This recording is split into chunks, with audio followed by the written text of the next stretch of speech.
तो आज के इस वीडियो में हम दक्षिण भारत के कुछ राज्य का वर्णन करेंगे, जिसमें मुख्य रहेगा चेर चोल पांड्या। इसके साथ साथ हम मध्यकालीन इतिहास के शुरुआत से पहले, मतलब जब हमारा प्राचीन इतिहास खत्म हो रहा है, तो बहुत सारे छोटे छोटे राजवंश, जो राजपूत वंश है, उनका उदय होता है। तो उन राजपूत छोटे छोटे जो वंश है, उनका भी इसी वीडियो में अध्ययन करेंगे। ठीक है, तो चलिए शुरू करते हैं।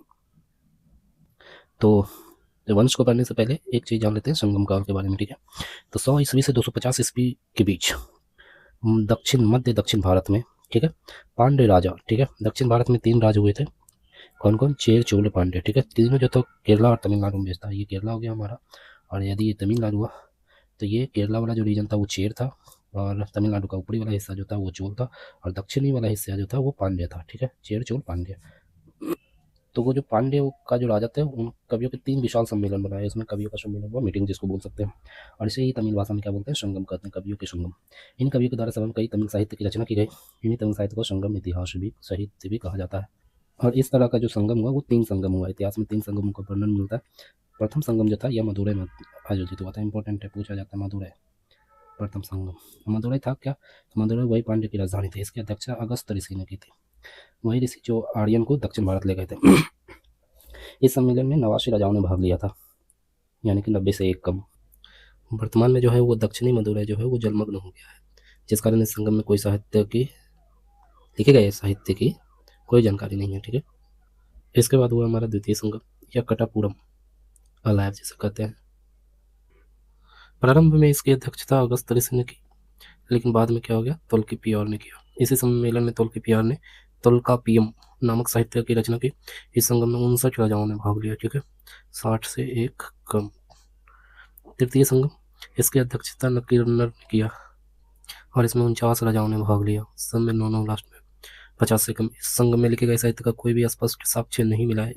यह उत्तरी मदुरै में आयोजित हुआ था। ठीक है, तीनों ही सम्मेलन तमिलनाडु में किए गए हैं। अगस्त ऋषि बनारस के रहने वाले थे, जो तमिलनाडु में बस गए थे। अगस्त ऋषि को तमिल साहित्य का जनक माना जाता है। पांड्य राजाओं के द्वारा इन समूहों का शाही संरक्षण प्रदान किया गया था।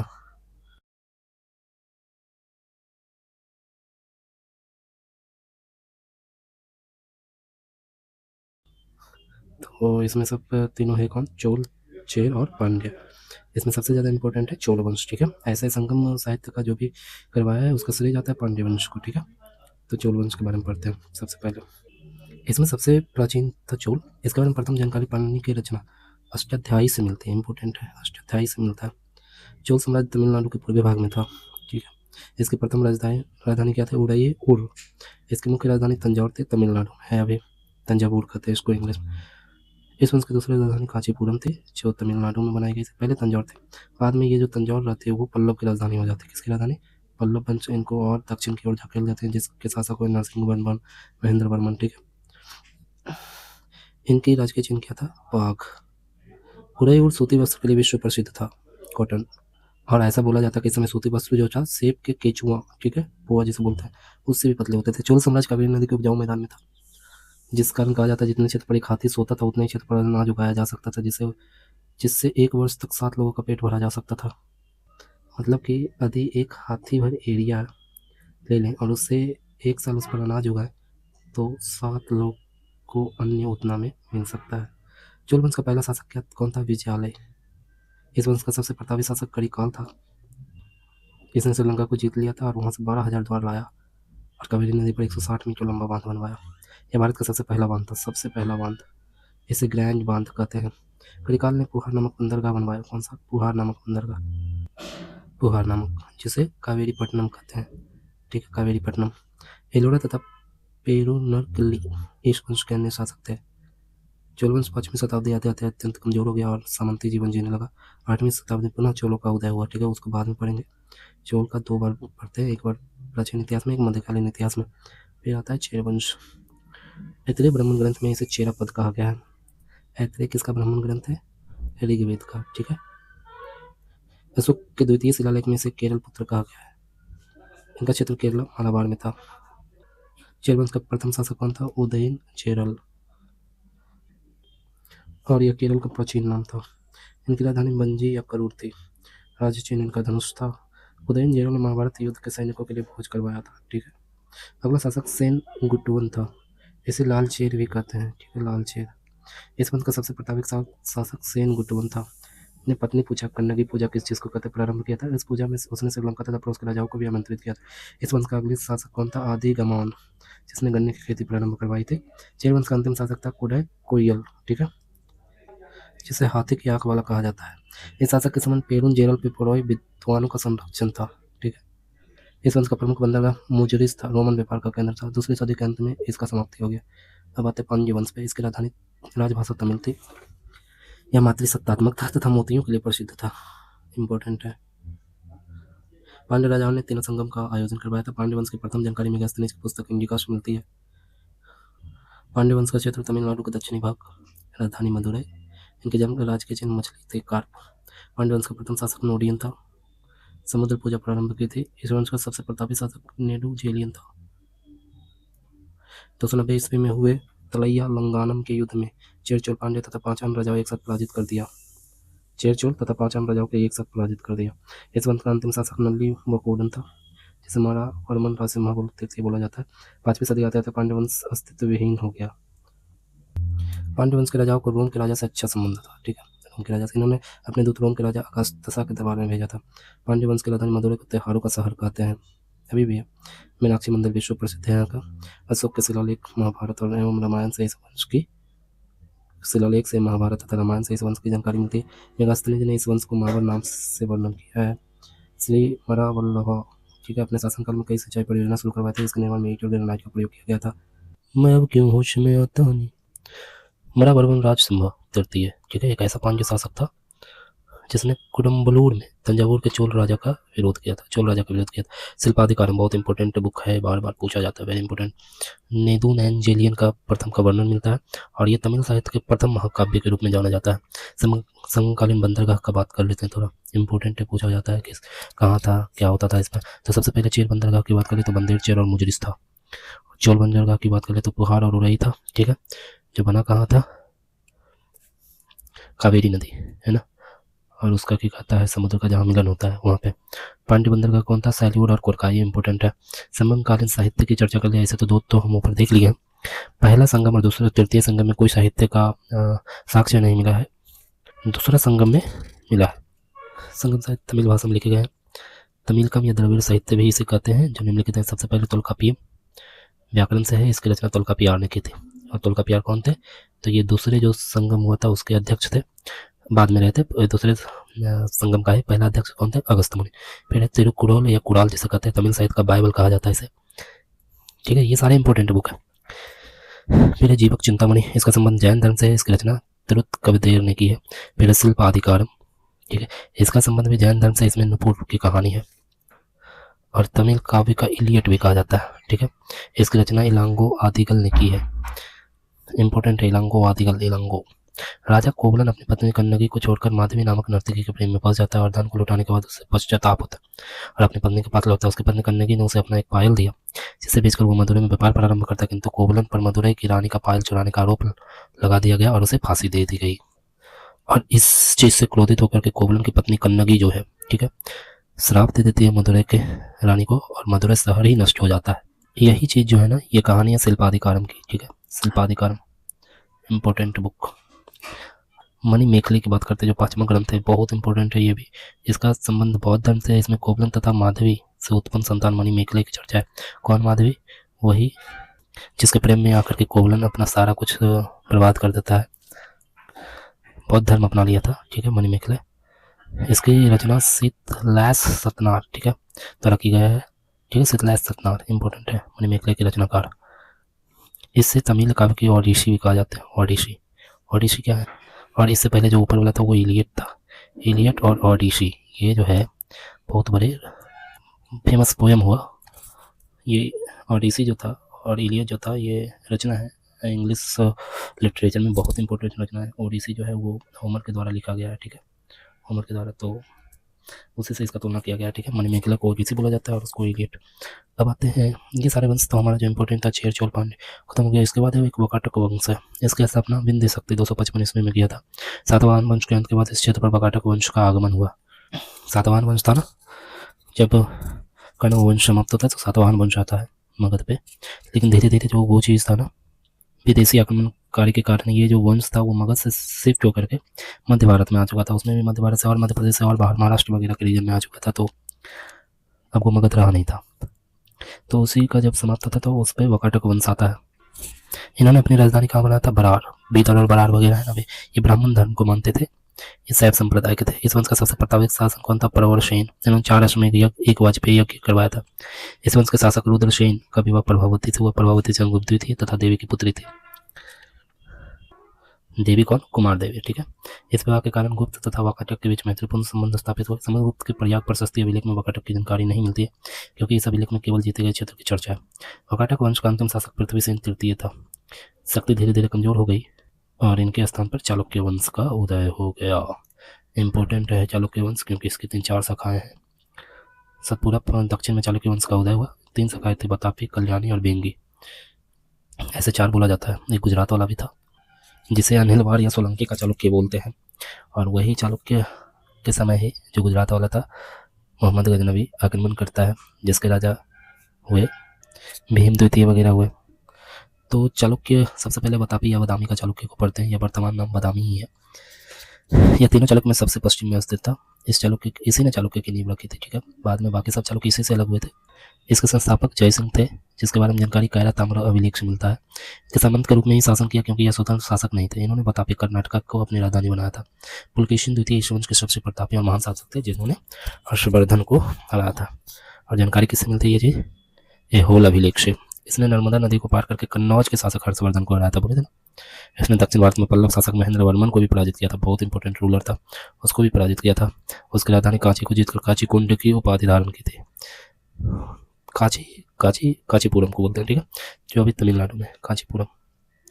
ये पहले चोल की राजधानी हुआ करती थी, लेकिन जब पल्लव वंश आया तो वो कांचीपुरम जीत लिया चोल से और अपनी राजधानी बना ली। और उसी पल्लव का शासक महेंद्र वर्मन को इन्होंने हराया था, पुलकेशिन द्वितीय ने।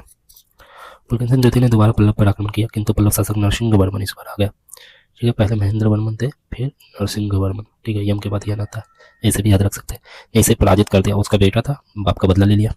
उसका पीछा करते हुए राजधानी बतापी तक पहुंच गया एवं बतापी जीतकर बतापी कुंड की उपाधि धारण कर ली। पुलकेशिन द्वितीय की हत्या भी कर दी। इसके अतिरिक्त उन्होंने बतापी में स्थित मल्लिकार्जुन मंदिर की दीवार पर अपना एक अभिलेख लिखवा दिया। पुलकेशिन द्वितीय के दरबार में 641 ईस्वी में वैनसांग आया था। ठीक है। वही वैनसांग जो हर्षवर्धन के काल में आया था, तो उसके बाद पुलकेशिन द्वितीय के दरबार में चला गया था। पलपल जी नाम। तो पुलकेशिन द्वितीय ने ईरान के राजा खुसरो द्वितीय के दरबार में भी, ठीक है, अपना एक दूत मंडल भेजा था। एक राजकीय कवि रवि कीर्ति। ठीक है। रवि कीर्ति वर्मा, बहुत इंपॉर्टेंट नाम है। इस वंश का अंतिम शासक कौन था? कीर्तिवर्मन द्वितीय था। कीर्तिवर्मन द्वितीय की हत्या दंती दुर्ग ने कर दी थी, और इसके स्थान पर बाद में राष्ट्रकूट वंश का शासन आ जाता है। ये भी बहुत इंपॉर्टेंट वंश है। ठीक है। जो त्रिपक्षीय संघर्ष में भाग लेता है और चालुक्यों को अपना सामंत बना लिया। अब आते हैं कल्याणी के चालुक्य पर। ठीक है। पहला चालुक्य मैंने देख लिया, बतापी बदामी वाला। अब आते हैं कल्याणी। चालुक्य जो सामंत का जीवन जी रहे थे, राष्ट्रकूट की कमजोर स्थिति का फायदा उठा लिया और राष्ट्रकूट के अंतिम शासक कर्क द्वितीय की हत्या की तदलब द्वितीय नामक चालुक्य की ने कर दी। ठीक है। इस वंश को पश्चिमी चालुक्य भी कहते हैं। कल्याणी के चालुक्य का संस्थापक कौन था? तैलप द्वितीय। इसकी राजधानी मानखेज थी। इंपॉर्टेंट है, राष्ट्रकूट की भी रही है और इसके भी थे। इस वंश का अगला शासक सोमेश्वर था, जिसने अपनी राजधानी मानखेज से कल्याणी स्थानांतरित कर लिया, जिस कारण इस वंश का नाम कल्याणी का चालुक्य हो गया। सोमेश्वर प्रथम ने ही अपने जीवन काल में केवल चोलों पर विजय हासिल नहीं कर पाए, और चोल शासक राजेंद्र चोल से हार करके सोमेश्वर प्रथम ने करोवती के पास तुंगभद्रा में डूब करके तुंगभद्रा नदी में आत्महत्या कर ली। इस वंश का अगला शासक विक्रमादित्य छठा बना। यह कुशल योद्धा था। इंपॉर्टेंट, विक्रमादित्य छठा। इसी के बारे में बार बार बोलते रहते हैं, जिसके दरबार में बिल्हन और विज्ञानेश्वर थे। विक्रमादित्य छठा ने चोल के प्रभाव को रोक दिया। यह साहित्य प्रेमी था। इसके राजकवि बिल्हन थे, जिन्होंने विक्रमांक देव चरित्र लिखी है। ठीक है। हालांकि विक्रमांक की उपाधि किसने धारण की है? विक्रमादित्य। इस दरबार में मिताक्षरा के लेखक विज्ञानेश्वर भी रहते थे। मिताक्षरा का संबंध हिंदू कानून से था। इस वंश का अंतिम शासक सोमेश्वर चतुर्थ थे। अब आते हैं बेंगी के चालुक्य पर। यह चालुक्य की सबसे कमजोर शाखा थी, जो आंध्र प्रदेश के बेंगी में थी। ठीक है। ऊपर से गोदावरी वाला और नीचे से कृष्णा वाला नदी के बीच वाला शाखा थी। ठीक है। जो पानी जाकर के अरब सागर में मिल जाता है ना। ठीक है। तो इसी दोनों के दोआब वाला क्षेत्र में था ये पूरा का पूरा। इस वंश के संस्थापक कौन थे? विष्णुवर्धन। इस वंश की राजधानी बेंगी थी, जो आंध्र प्रदेश में थी। इस वंश में कोई भी प्रतापी शासक नहीं हुआ। सबसे योग्य शासक बोला जाए तो विजयादित्य तृतीय था। अब आते हैं पल्लव वंश, बहुत इंपॉर्टेंट वंश है ये भी। संस्थापक कौन थे इसके? सिंह विष्णु। सिंह विष्णु को अवनी सिंह भी कहा जाता है, ठीक है, अवनी सिंह। राजधानी कहाँ थी? काची, जो कांचीपुरम कहलाती है, जो यह दक्षिण भारत में कृष्णा और गोदावरी नदी के बीच का प्रदेश था। इस वंश की प्रथम जानकारी हरिसिंह की प्रयाग प्रशस्ति में मिलती है और गोविंद की यात्रा से भी मिलती है। इसका प्रारंभिक अभिलेख प्राकृत भाषा में, बाद में संस्कृत भाषा मिले। इसके दरबार में भारवी नामक कवि रहते थे, जिन्होंने किरात अर्जुनियम लिखा है, ठीक है, इंपॉर्टेंट है, किरात अर्जुनियम। इस वंश का अगला शासक महेंद्र वर्मन था, जिसे बतापी चालुक्य पुलकेशिन द्वितीय ने पराजित कर दिया था। अगला शासक नरसिंह वर्मन बना, जिसने अपने बाप का बदला पुलकेशिन द्वितीय ने आक्रमण किया, परंतु उसी को हरा करके और मार दिया और राजधानी बतापी को जीतकर बतापी कुंडी की उपाधि धारण किया। इस वंश का अगला शासक नरसिंह वर्मन द्वितीय था। इसके दरबार में गंगी नामक विद्वान रहते थे, गंगी, जिन्होंने 10 कुमार चरितम लिखा है। एक और इनकी पुस्तक है काव्यदर्श करके है, ठीक है, काव्यदर्श। इस वंश का अंतिम शासक अपराजित था, जिसे चोल शासक आदित्य प्रथम ने पराजित कर दिया और पल्लव के स्थान पर चोल वंश की स्थापना कर दी। अब एक बार फिर से हम चोल वंश के बारे में पढ़ेंगे। क्यों पढ़ेंगे? क्योंकि ये बाद का चोल है। चोल वंश बीच में खत्म हो गया था, फिर बाद में फिर से इसका उदय होता है 9वीं शताब्दी के आसपास। तंजौर इस बार उसका राजधानी रहता है। चोल वंश के संस्थापक कौन थे? विजयालय थे इस बार का, पहले वाला भी। इस चोल वंश का द्वितीय संस्थापक कहते हैं। इन्हें नरकेसरी की उपाधि दी जाती है। चोल प्रारंभ में पल्लवों के सामंत थे, ठीक है, पल्लवों के सामंत। पल्लवों के ध्वंसावशेष पर चोल वंश की नींव रखी गई है। इन्होंने अपनी राजधानी तंजौर को बनाया। 9वीं शताब्दी में उभरा यह चोल वंश संगमकालीन चोल वंश की ही शाखा थी, ठीक है, संगमकालीन जो चोल वंश था। इस वंश का अगला शासक आदित्य प्रथम बना। इसने पल्लव शासक अपराजित को पराजित कर दिया, ठीक है, जिससे कि पल्लवों का अंत हो गया। उन्होंने कोदंजराम की उपाधि धारण की, कोदंजराम। चोल का अगला शासक परांतक प्रथम बना। इसने मदुरै जीतकर मदुरै कोंड की उपाधि धारण कर ली। इसकी जानकारी उत्तर में रूर अभिलेख से मिलती है। परांतक प्रथम को राष्ट्रकूट शासक कृष्ण तृतीय ने तकोल्लम के युद्ध में पराजित किया था, ठीक है, ये पूछा जाता है परांतक के बारे में। चोल वंश का अगला शासक राजा राज बना। इनका मूल नाम अरिमूली वर्मन था, ठीक है। इसने श्रीलंका के उत्तरी भाग को जीतकर चोल वंश में मिला लिया और मामूली चोल की उपाधि धारण की, किंतु इन्होंने श्रीलंका को चोल साम्राज्य में शामिल नहीं किया। तो इसने अपनी राजधानी तंजौर में बृहदेश्वर मंदिर का निर्माण किया। किसके बारे में पढ़ रहा है? राजराज, डबल राज, ठीक है। ये शैव धर्म को मानते थे और शिवपद शेखर की उपाधि धारण की थी। अंतिम दिनों ने मालदीव पर भी अधिकार कर लिया और एक दूतमंडल को चीन भेजा। ये इंपॉर्टेंट है, पूछा जाता है बृहदेश्वर मंदिर का निर्माण किसने करवाया? तो राजराज, ठीक है, राजराज। अगला चोल शासक राजेंद्र प्रथम बना। यह चोल वंश का सबसे प्रतापी शासक था, सबसे प्रतापी। इसने श्रीलंका को पूरी तरह जीत लिया और वहां की राजधानी अनुराधापुर पर आक्रमण करके महेंद्र पांच को बंदी बना लिया। राजेंद्र प्रथम ने बंगाल के शासक महिपाल को पराजित कर दिया। पाल वंश का शासक था और गंगाई कुंड की उपाधि धारण की, मतलब गंगा वाला रीजन को पराजित कर दिया और वहां से गंगा जल को लाया, ठीक है। और इस साल में उसने एक तालाब बनवाया और उसमें गंगा जल मिला दिया। इस तालाब का नाम उसने क्या रखा? चोलगंगम। अपने राजधानी के बगल में एक नया शहर बसाया जिसे गंगाई कुंज चोलपुरम कहने लगा। राजेंद्र प्रथम ने सुमात्रा पर आक्रमण कर दिया और वहां के शासक शैलेंद्र को भी पराजित कर दिया। राजेंद्र प्रथम अरब सागर में स्थित सतीमंतिक नामक द्वीप पर भी अधिकार कर लिया। राजेंद्र प्रथम चोल वंश का सबसे पहला शासक था जिसने 72 सदस्यीय दूतमंडल चीन भेजा था। इस वंश का शासक कोलोतुंग द्वितीय था, जिसने चिदम्बरम मंदिर में स्थापित गोविंदराज विष्णु मूर्ति को, तो ये जो गोविंदराज विष्णु की मूर्ति थी उसे हटवाकर समुद्र में फेंकवा दिया, जिसे रामानुजाचार्य ने समुद्र तिरुपति मंदिर में फिर से उन्होंने स्थापित कर दिया। इस वंश का अंतिम शासक राजेंद्र तृतीय थे, जिसके बाद यह वंश स्वतः ही समाप्त हो गया। चोल काल के स्थानीय सुशासन, ठीक है, इसके लिए भी जाना जाता है, सबसे प्राचीन मानी जाती है। आय का मुख्य स्रोत क्या था? भू राजस्व, सब जगह यही रहा है। सेना जो थी सबसे शक्तिशाली थी, समुद्र के किनारे थे इसलिए थी। शिव मंदिर का निर्माण हुआ जो द्रविड़ शैली में था और इस शैली को विमानन शैली भी कहते हैं क्योंकि इसमें विमानन के प्रयोग होते हैं। विमानन शैली का प्रथम उपयोग तंजौर के बृहदेश्वर मंदिर में है, जिसे किसने बनाया है? राजराज ना। चोल काल में निर्मित नटराज प्रतिमा सांस्कृतिक धरोहर था। चोल काल का तमिल भाषा को स्वर्ण काल कहा जाता है। तमिल साहित्य के त्रिरत्न के रूप में कंबन, ओट्टक, कुट्टन एवं पुगलेंदी थे। कंबन ने तमिल रामायण की रचना की है। कंबन इंपॉर्टेंट है। सारे नशे इन आंखों के सिवा पढ़ेंगे राष्ट्रकूट वंश 7वीं से 9वीं शताब्दी के बीच में जो रहा। अच्छा, चोल वंश के बारे में बहुत सारा चीज़ छूट गया है जो कि बार बार पूछा जाता है, इसमें है नहीं तो रिवीजन नहीं हो पाएगा, लेकिन आप देख लीजिए चोल वंश में बहुत सारा जो शब्द है जिससे डायरेक्ट पूछ लिया जाता है कि इसका अर्थ चोल वंश में क्या था, इसका मतलब क्या था, तो उस तरह का टेस्ट आपको मिल जाता है, तो उसको आप एक बार देख लीजिएगा। इस वंश के संस्थापक कौन थे? दंती दुर्ग थे। इन्होंने वातापी के चालुक्य कीर्तिवर्मन द्वितीय को हराकर राष्ट्रकूट की नींव रखी थी। फिर बाद में राष्ट्रकूट को हटा करके फिर से चालुक्य वंश आता है, लेकिन इस बार वो कौन सा चालुक्य कहलाता है? कल्याणी का। और ऐसा इसलिए होता है क्योंकि इन्होंने चालुक्य को पूरी तरह सफाया नहीं किया था, जो कि इनकी सबसे बड़ी भूल साबित हुई। अपनी राजधानी कहाँ बना? मानखेट, मालखंड बोलते हैं। दंती दुर्ग ने महाधिराज परमेश्वर और परम भट्टारक की उपाध्याय धारण की। इस वंश का अगला शासक कृष्ण प्रथम था, जिसने महाराष्ट्र में एलोरा के कैलाश मंदिर बनाया। ठीक है, एलोरा के कैलाश मंदिर इंपॉर्टेंट पूछा जाता है। इस वंश का अगला शासक ध्रुव था, जिसने कन्नौज पर अधिकार के लिए त्रिपक्षीय संघर्ष में भाग लिया।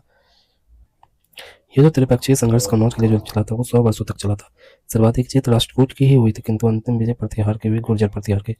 और सर्वाधिक पराजय किसकी हुई थी? पाल शासक की। इस वंश का अगला शासक अमोघ वर्ष बना। यह सबसे विद्वान शासक था। कविराज मार्ग नामक पुस्तक लिखी है इन्होंने। ठीक है, अमोघ वर्ष, कविराज नामक पुस्तक, कविराज मार्ग। तथा चिंतन के प्रभाव में आकर जैन धर्म को अपना लिया। इसके दरबार में कन्नड़ भाषा के त्रिविद्वान पन्न पुण्य रन्न रहते थे। ठीक है, कन्नड़ भाषा के त्रिविद्वान। शांति पुराण की रचना पुण्य के द्वारा की गई थी। शांति पुराण इस वंश पुण्य के द्वारा। इस वंश का अगला शासक इंद्र तृतीय बना। इसके दरबार में अल मसूदी नामक अरब यात्री भारत आया था। अल मसूदी, और इसी ने मानसून की खोज की थी, है ना। इसी ने पहली बार मानसून का वर्णन किया था। इस वंश का अगला शासक कृष्ण तृतीय बना। इसने तकुल्लम के युद्ध में प्रांतक प्रथम को हराया था, जो कि बहुत ही भयंकर शासक था, बोल सकते हैं चोल का। इस वंश का अंतिम शासक कर्क द्वितीय था, जो एक अयोग्य था। इसकी हत्या तैलव द्वितीय ने कर दी और चालुक्य वंश की स्थापना कर दी। वही चालुक्य वंश क्या कहलाया? इस बार कल्याणी का चालुक्य कहलाता है। फिर आता है इसके बाद हमारा पाल वंश। ये बंगाल वाला रीजन में है, और इम्पोर्टेंट चीज़ है इसका भागलपुर वाला जो यूनिवर्सिटी है, जिसे विक्रमशिला यूनिवर्सिटी कहते हैं, उसकी स्थापना इसी के शासक ने की है, और इसने त्रिपक्षीय संघर्ष में भाग लिया है। इसके संस्थापक गोपाल थे। ठीक है, गोपाल, मेरा दोस्त का नाम है गोपाल। फलवंश के शासक बौद्ध धर्म के वज्रयान शाखा के अनुयायी थे। वज्रयान, कौन सा शाखा? वज्रयान, यही शाखा जिसमें चाटुक्य बौद्ध धर्म में एंट्री ले लिया। वज्रयान फाइनली था। बौद्ध धर्म का दो शाखा था, हीनयान और महायान। तो हीनयान तो जो रियल बौद्ध का टीचिंग था उसको फॉलो करता था, जबकि महायान बौद्ध को भगवान मानता था। उसी महायान का एक शाखा था वज्रयान। ठीक है, जिसमें चाटुक्य वगैरह था। पाल वंश कहाँ बेस्ड था? बिहार बंगाल के क्षेत्र में। पाल वंश की राजधानी कहाँ थी? मुंगेर। उन्होंने बिहार शरीफ नालंदा में, ठीक है, उदंतपुरी विश्वविद्यालय की स्थापना की है। नालंदा के पास है, ठीक है, नालंदा जिला पड़ता है, उसी का एक क्षेत्र है बिहार शरीफ अभी। वैसे नालंदा में जो नालंदा विश्वविद्यालय है, ये कब बनाया गया है? ये गुप्त काल में बनाया गया है, कुमार गुप्त ने बनाया था। ठीक है, नालंदा यूनिवर्सिटी को। उदंतपुरी यूनिवर्सिटी की स्थापना किसने की है? पाल वंश ने। पाल वंश का अगला शासक धर्मपाल बना। ठीक है, उदंतपुरी की स्थापना किसने की है? गोपाल, जो पहला शासक इसका है, गोपाल। अब दूसरा शासक बनता है धर्मपाल। इसने कन्नौज पर अधिकार के लिए त्रिपक्षीय संघर्ष में भाग लिया, किंतु इसकी पराजय हुई और इसी कारण पाल साम्राज्य का विकास रुक गया। धर्मपाल ने भागलपुर में, ठीक है, विक्रमशिला यूनिवर्सिटी तथा बांग्लादेश में सोनपुर महाविद्यालय, ठीक है, की स्थापना की। इंपॉर्टेंट है, पूछा जाता है एमपी। उत्तरापद स्वामी का उपाधि धर्मपाल ने धारण किया था। कौन सा उपाधि? उत्तरापद स्वामी। और इस उपाधि से गुजरात कवि सोठल ने संबोधित किया। सोठल। अगला शासक देवपाल बना। इसी ने राजधानी मुंगेर को बनाया था। इसके दरबार में अरब यात्री सुलेमान आया था। ठीक है, सुलेमान। इसने बंगाल को रोहमा शब्द से संबोधित किया था। इस वंश का अगला शासक महिपाल था। महिपाल। विकास इसके समय पुनः प्रारंभ हो जाता है, जिस कारण से द्वितीय संस्थापक मानते हैं। ठीक है, महिपाल पाल वंश का द्वितीय संस्थापक। इसने आदि दीपंकर नामक बौद्ध भिक्षुक के नेतृत्व में एक दूत मंडल तिब्बत में वज्रयान शाखा के प्रचार के लिए भेजा। ठीक है, और इसी के काल में चोल शासक राजेंद्र प्रथम ने बंगाल पर आक्रमण कर दिया, जिस कारण पाल वंश बिखर गया। और जिसके बाद राजेंद्र प्रथम ने क्या कहता है, खुद को एक उपाधि दी थी। कौन सा? गंगई चोलपुरम। ठीक है, गंगई कोंडा चोलपुरम। ठीक है, पाल वंश के अंतिम शासक मदन पाल थे, और इनकी मृत्यु के बाद पाल वंश का अंत हो गया। पाल वंश के स्थान पर बंगाल के क्षेत्र में शैन वंश का उदय हो गया। ठीक है, शैन वंश। इसके संस्थापक कौन थे? सामंत सेन। इसकी राजधानी कहाँ थी? लखनऊती, नदिया बोलते हैं, बंगाल में पड़ती है। इस वंश का अगला शासक विजय सेन था, और इसे ही इसका असली संस्थापक, वास्तविक संस्थापक माना जाता है। और वह किसका अनुयायी था? शैव धर्म का। विजय सेन ने परमेश्वर, परम भट्टारक, महाराजाधिराज आदि की उपाधि धारण, कॉमन उपाधियां होती थी, सब धारण कर लेते थे। विजय सेन का उत्तराधिकारी कौन था? वल्लाल सेन, वल्लाल देव, वल्लाल सेन। वो विद्वान था तथा समाज सुधारक था। दान सागर और एवं अद्भुत सागर ग्रंथ की रचना वल्लाल सेन ने की है। ठीक है, इंपॉर्टेंट। अद्भुत सागर की रचना के दौरान ही इसकी मृत्यु हो गई, जिसके बाद लक्ष्मण सेन ने इसको पूरा किया, उसका बेटा अद्भुत सागर। इसके दरबार में जयदेव नामक विद्वान रहते थे, जिसने गीत गोविंद नामक पुस्तक लिखी, और बार बार ये पूछा जाता है। ठीक है, और इसके बाद कोई भी योगी शासक इसके इस वंश में नहीं हुआ, ठीक है, जिसके कारण ये जो है 11वीं शताब्दी में सेन वंश का अंत हो गया। परम भागवत की उपाधि लक्ष्मण सेन ने धारण की थी। अब आते हैं गुर्जर प्रतिहार वंश के बारे में, ठीक है। गुजरात में बेच था, गुजरात और दक्षिण पश्चिम राजस्थान में था। इस वंश के संस्थापक कौन थे? नागभट्ट। इंपॉर्टेंट है, संस्थापक इसका पूछा जाता। नागभट्ट। नागभट्ट प्रथम ने मालवा के क्षेत्र पर अपना अधिकार कर लिया था। मालवा कौन सा रीजन है? ये अरावली की पहाड़ी, ये सतपुरा और विंध्या की पहाड़ी, विंध्या और सतपुरा की पहाड़ी, ये जो पठार है बीच में वो मालवा का पठार है, और यही रीजन मालवा कहलाता है, जिसमें मध्य प्रदेश का पार्ट आता है, थोड़ा सा राजस्थान का पार्ट आता है। मैं अब क्यों होश में आता नहीं। प्रतिहार के अभिलेख में श्री राम के छोटे भाई लक्ष्मण का वंशज बताया गया, ठीक है। प्रतिहार के अभिलेख में पुलकेशिन द्वितीय के ऐहोल अभिलेख में सर्वप्रथम गुर्जर जाति का उल्लेख मिलता है, ठीक है। ऐहोल अभिलेख वही अभिलेख जिसमें ये मेंशन है कि पुलकेशिन द्वितीय ने नर्मदा नदी पार करके किसको हराया था? हर्षवर्धन को। इन वंश का दूसरा सबसे प्रभावशाली शासक वत्सराज था, और इसने कन्नौज के लिए स्तरीय संघर्ष में भाग लिया और कन्नौज को अपने क्षेत्र में मिला लिया था। सर्वश्रेष्ठ शासक कौन था? मिहिर भोज, जिसने कन्नौज को अपनी पूर्ण राजधानी बना ली। इंपॉर्टेंट त्रिपक्षीय संघर्ष का अंत यहीं पे होता है कि मिहिर भोज उससे अपना राजधानी बना लेता है। मिहिर भोज के उपलब्धियों की चर्चा उसके ग्वालियर प्रशस्ति अभिलेख में की गई है। कौन सा अभिलेख? ग्वालियर का प्रशस्ति अभिलेख में मिहिर भोज का चर्चा है। गुर्जरों की शक्ति प्रकाश पर पहुंचा दी थी। उसके बाद उसका पुत्र महेंद्रपाल शासक बना। इन्होंने राष्ट्रकूट शासक इंद्र तृतीय को पराजित किया था, ठीक है। महेंद्रपाल के दरबार प्रसिद्ध विद्वान राजशेखर रहते थे। 900 ईस्वी की बात हो रही है, जिन्होंने कर्पूर मंजरी, काव्य मीमांसा, पाल रामायण, इंपॉर्टेंट है ये बुक लिखा है इन्होंने। स्कंद पुराण में इस वंश को गुर्जर कहा गया है। इस वंश का अंतिम शासक यशपाल बना। यशपाल के बाद यह वंश स्वतः समाप्त हो गया। फिर एक और वंश की चर्चा है, चंदेल, ठीक है, जो राजपूत थे।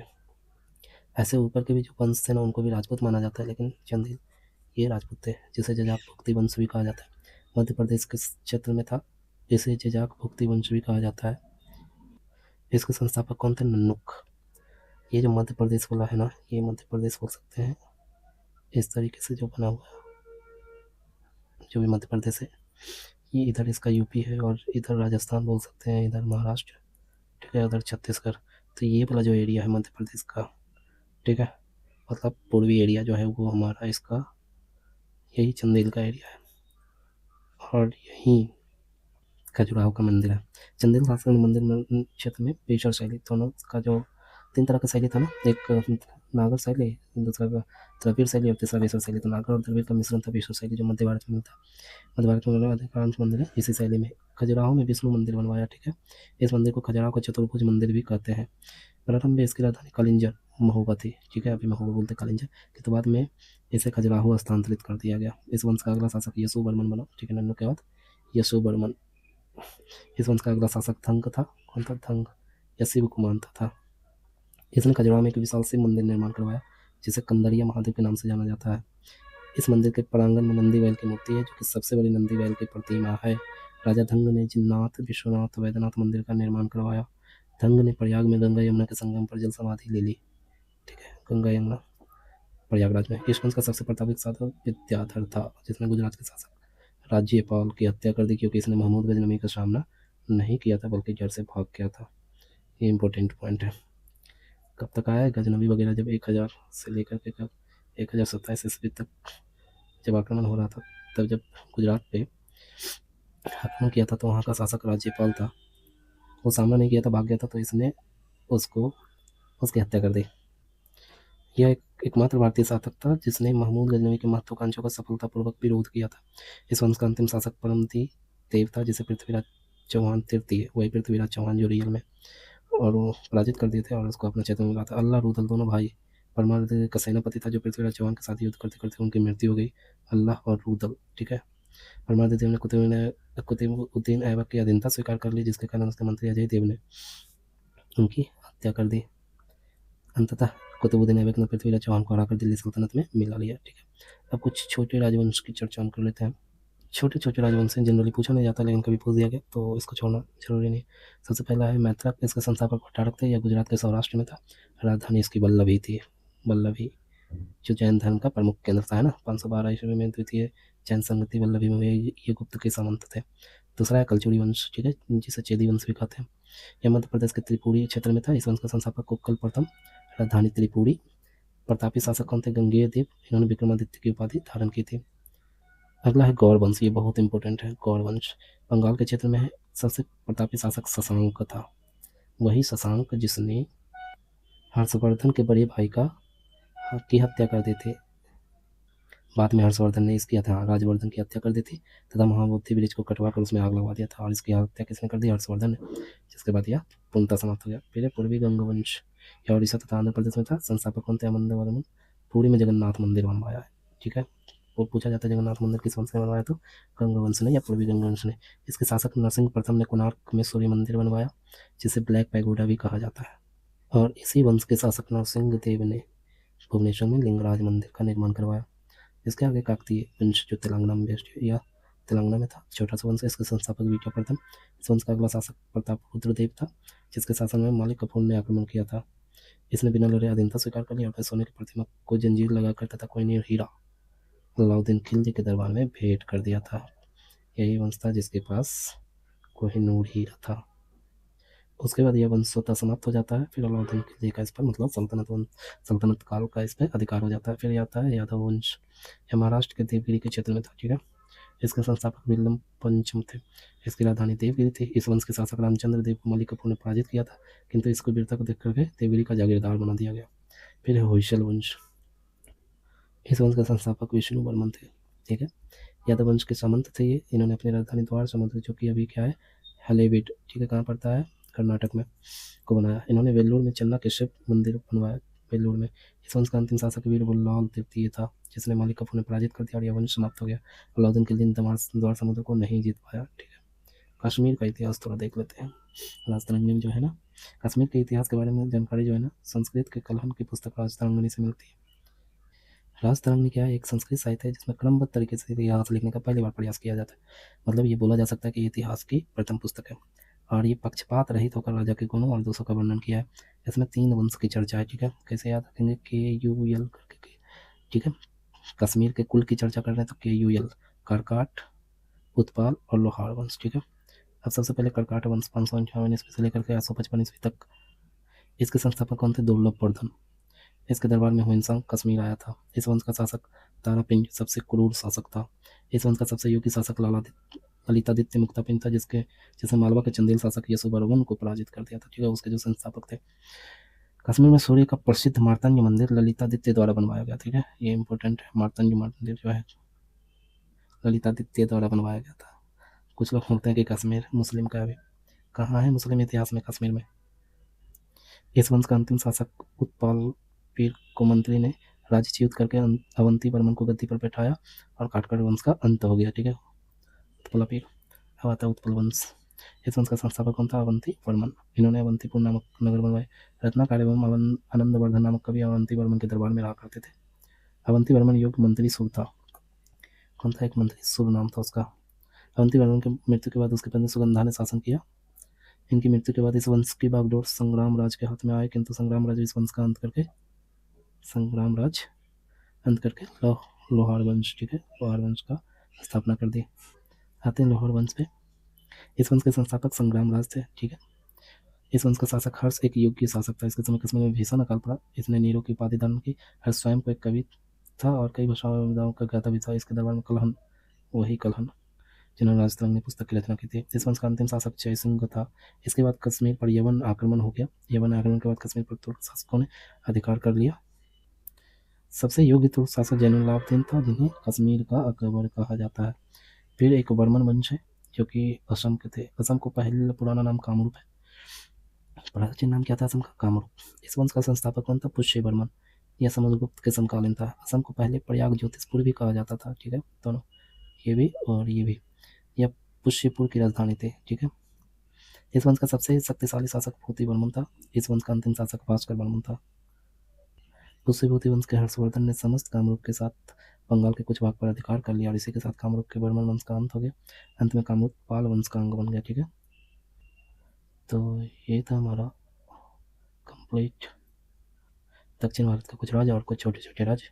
इसके बाद हम प्राचीन भारत के मूर्ति और स्थापत्य कला का रिवीजन करेंगे। धन्यवाद।